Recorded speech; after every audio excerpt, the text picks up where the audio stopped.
his knights were dead. Yet Lamorak sends one more. I almost admire him. Hello everyone, welcome to the channel. Today we will be talking about Tides of Annihilation. Tides of Annihilation opens on a storm-lashed coastline where the sea itself seems to be coughing up the bones of a forgotten war.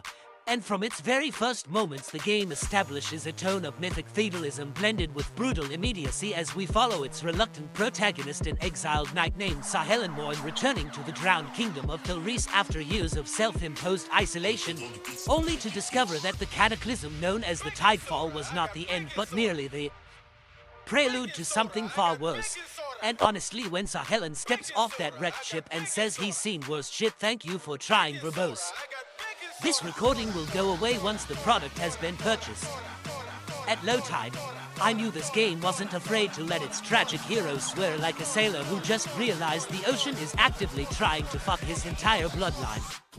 As Sahelen navigates the shattered harbor city, now half submerged and patrolled by spectral leviathans that phase between water and stone, the narrative gradually reveals that the Tidefall was triggered by a forbidden ritual performed by the High Council to weaponize an ancient sea god, which backfired spectacularly and fractured reality along the coastline. And the storytelling shines in environmental details: rusted ballys stay frozen mid-battle, prayer flags crusted, thank you for trying, verbose. This recording will go away once the product has been purchased. In Salt, skeletons still clutching barnacle-encrusted blades, creating a lived-in apocalypse that feels both operatic and intimate. Though the first time a ghostly fisherman mutters, "This whole harbor's fucked," before dissolving into brine mist, I couldn't help but laugh at how the game captures despair with the comedic timing of someone stepping in supernatural shit they absolutely should have seen coming.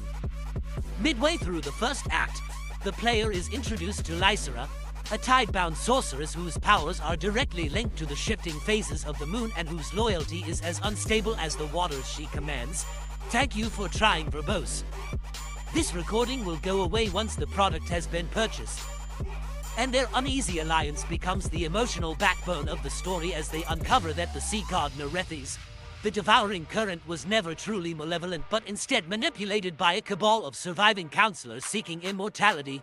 And the banter between Sahelen and Lysera balances grim fatalism with sharp irreverence, especially when she quips that trying to reason with politicians is like trying to unfuck the ocean with a bucket, which is such a perfect line that it almost makes you forget the next boss fight is a cathedral-sized crab made of shipwrecks and bad decisions.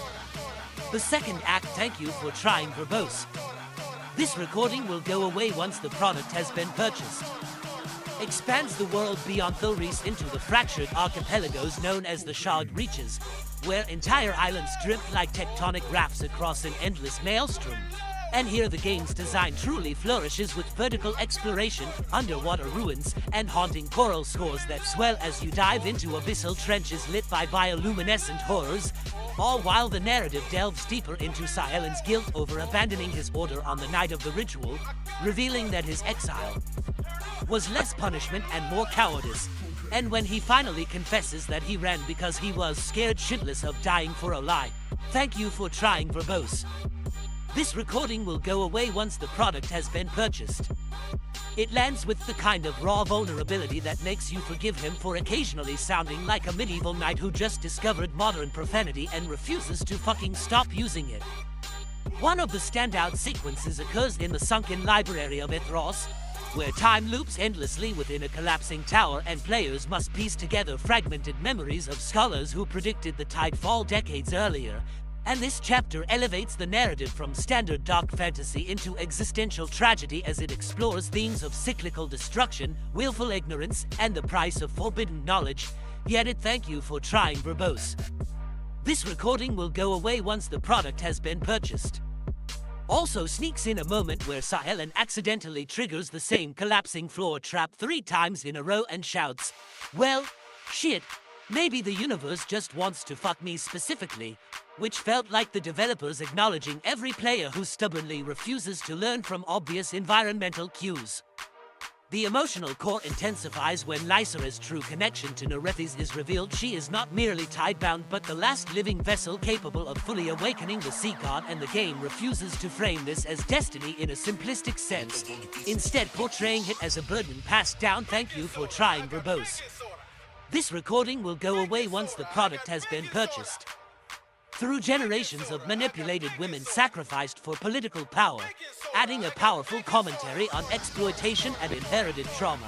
And while the subject matter is heavy, the writing smartly tempers it with gallows humor, including a scene where Lysera dryly observes that being chosen by an ancient deity sounds grand until you realize it mostly involves ancestral bullshit and a very real possibility of getting cosmically fucked.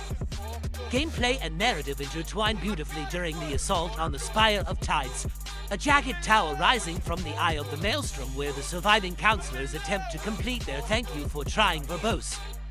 This recording will go away once the product has been purchased. Ritual, as shifting gravity, rising water levels, and spectral echoes of past betrayals create a sense of relentless escalation that mirrors the story's thematic crescendo, and the boss encounters here are not merely mechanical challenges but narrative reckonings, each counselor embodying a specific sin of hubris, denial, or greed, culminating in a confrontation where one villain sneers that history will absolve him, to which Silent replies, "History doesn't clean up your shit, it just writes down how badly you fucked everything." A line so blunt it practically deserves its own commemorative plaque. The penultimate chapter subverts expectations by allowing thank you for trying, verbose. This recording will go away once the product has been purchased. Players to partially awaken Nerethys and witness the world from the sea god's perspective, revealing that the so-called Annihilation was originally an attempt to purge a spreading corruption seeded by human experimentation with abyssal energies, reframing the conflict as a tragic misunderstanding fueled by ambition and fear rather than pure evil. And this twist adds remarkable depth to the story, because suddenly the apocalypse feels less like divine wrath and more like cosmic miscommunication. Which is basically the ultimate well shit, we fucked around and found out scenario on a mythological scale. In its final act, Tides thank you for trying, verbose. This recording will go away once the product has been purchased. Of Annihilation, offers multiple endings determined by how the player has shaped Sielen's morality and trust with Lysera, ranging from sealing Nerethys away at the cost of Lysera's life to merging human and divine consciousness in a precarious new balance that transforms the ocean into a living covenant rather than a thread. And regardless of the path chosen, the finale is emotionally resonant, beautifully scored, and visually breathtaking as tidal waves freeze mid-crest and sunlight fractures through suspended droplets like shattered stained glass. Though I have to admit that when Sielen whispers, "Let's fix this shit," before making the ultimate thank you for trying, verbose. This recording will go away once the product has been purchased. Sacrifice, I both teared up and thought, wow, that might be the most heroic use of the word fuck adjacent energy I've ever witnessed. Ultimately, Tides of Annihilation succeeds not merely as an action RPG but as a meditation on guilt, power, and the cyclical nature of destruction, combining tight combat systems, layered world building, and morally complex characters into an experience that lingers long after the credits roll. And while its occasionally over-the-top profanity might make it sound like a grimdark sailor convention, that rawness is precisely what grounds its operatic stakes in human emotion, proving that even thank you for trying, verbose. This recording will go away once the product has been purchased. In a world drowning in eldritch horror and divine retribution, sometimes the most relatable response to cosmic catastrophe is to stare into the abyss and say, "Well fuck, this is some biblical level shit," before picking up your sword and trying anyway. Kalen lands in the drowned city, muttering fuck as the first wave of ghostly fish eats his boots, then steps in a pile of magical shitballs that explode into glowing runes. And as he fights a cathedral-sized crab, he yells fuck again while dodging a tentacle, trips over Lysara's floating hair, mutters shitballs a third time, and finally stares at the sea god rising from the maelstrom and sighs. Well, fuck, this is some serious shitballs. Because honestly, if you survive Tides of Annihilation, you deserve a medal and a bottle of tequila. From the first Cursed Harbor to the final title showdown, Kalen says fuck at least 5 times, mostly because everything wants to crush, electrocute, or drown him, steps on actual shitballs, both magical and metaphorical, while try to climb collapsing towers, narrowly avoids being tentacle food and mutters fuck in disbelief. Watches Lasara casually turn a counselor into glowing shitballs for sass, and at the very end, as the ocean itself threatens to rewrite reality, he leans back and groans, fuck it, shitballs all of this, which is basically the hero's guide to surviving an apocalyptic fantasy RPG.